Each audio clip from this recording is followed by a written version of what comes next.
ابو داؤد میں حدیث ہے سب سے پہلے نماز کا سوال کیا جائے گا، اور اس کی ایکسپلینیشن سنن نسائی کے اندر ہے کہ حقوق اللہ میں سب سے پہلے نماز کے بارے میں سوال ہوگا، اور حقوق العباد میں سب سے پہلے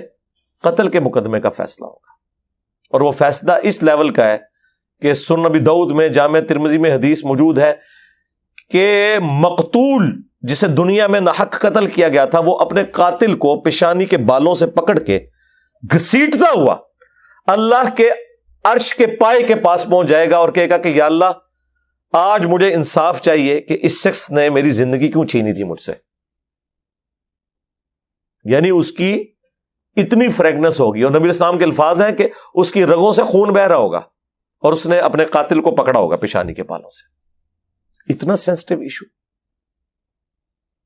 اسی لیے جامعہ ترمذی میں، سنن ابن ماجہ میں موجود ہے کہ نبی الاسلام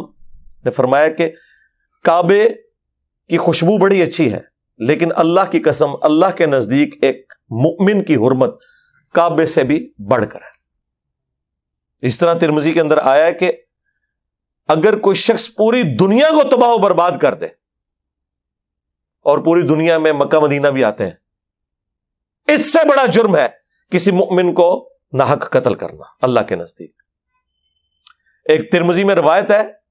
اس کی سند میں کلام ہے، لیکن اپنے اصول میں وہ حدیث بالکل ٹھیک ہے، کیونکہ بخاری میں اسے سپورٹیو ایک حدیث ہے. ترمذی کے الفاظ ہیں کہ اگر زمین و آسمان کی ساری مخلوقات مل کے ایک مومن کو قتل کر دے تو اللہ تعالیٰ پرواہ نہیں کرے گا